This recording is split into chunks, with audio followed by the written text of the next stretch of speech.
Hey everyone, welcome to my kitchen for this shorter edition, I think, of Gajtka Golf Performance's Fitness Friday. It might not be that short now that I think about it, but it's a very important subject even though we're not talking about exercise. We're talking about preparing and priming and fueling our bodies and our muscles for exercise, in particular speed training in the world of golf, for instance, or it could be weightlifting, it could be just day-to-day life. The supplement I'm talking about is this right here, creatine. This has some electrolytes. This is a blend that I picked up.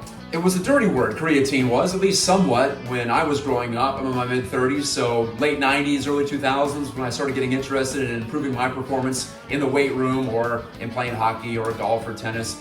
And creatine was out there, and it was being much talked about in pro sports all the way down to just your average Joe or Jane. And I know at least my parents were concerned about the long-term ramifications of taking creatine, supplementing with creatine, which, to be clear, is naturally occurring, mostly in red meat. In fact, if you want to know where you can get it more in a natural form, but it turns out the body absorbs it quite well just in a powder if you add it to a drink or whatever kind of product you are consuming. It gets right into the bloodstream and into your muscles as quick as it would if you were, say, eating a steak.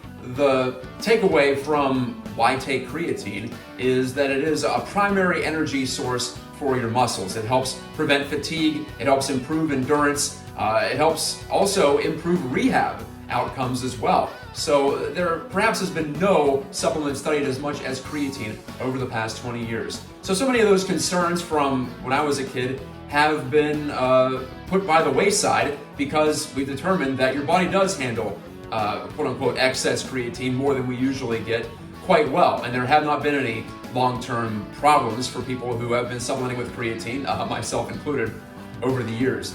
Here's the problem though. A lot of the pre-workout drinks that I would take had a lot of, number one, stimulants in addition to the creatine, but also if you study those labels pretty closely, you find out that there really isn't that much creatine in these products. And even today on the market, look at something called Bang Energy drinks. If you ever go to a gas station, you'll see these. They're practically ubiquitous these days. They proclaim to have something called super creatine in their formula. I'm not really sure what that is. So first of all, if you look to supplement with creatine, which I think you should, if you're trying to get stronger, faster, more explosive in the golf swing or otherwise, look for creatine monohydrate. That's what you want to try to find on the label. So first of all, get the real McCoy. Second of all, make sure you're supplementing enough in your daily diet. It turns out that about 5 grams of creatine per day is right around where you want to be, whether you're a male or a female, in order to replenish those stores that you expend when you're going through strenuous exercise.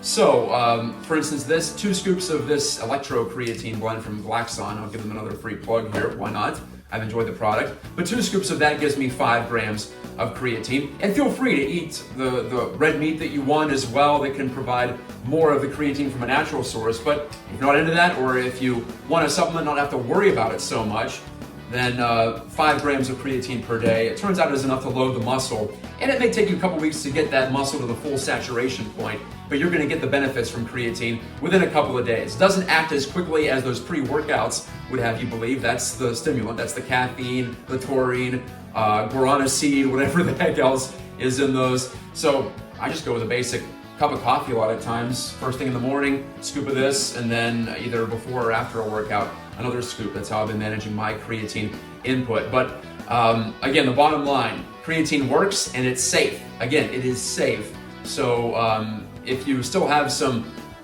trepidation about taking it, the research is all out there. It is the safest, effective supplement out there on the market. You could argue that doesn't involve stimulating the nervous system to a degree. So there you go, creatine. That's my advice for the week. If you are going to take something, and honestly, if you want to get better at swinging a golf club faster, specifically, then I think creatine's a way to go in order to accomplish that. It gives your body more energy, your muscles more energy to execute more swings at a higher velocity. That's all it comes down to. So any questions, let me know. Submit it in the comments below, whether on YouTube or here on my Patreon. Thanks again. This has been Gajtka Golf Performance's Fitness Friday. We'll talk to you next time.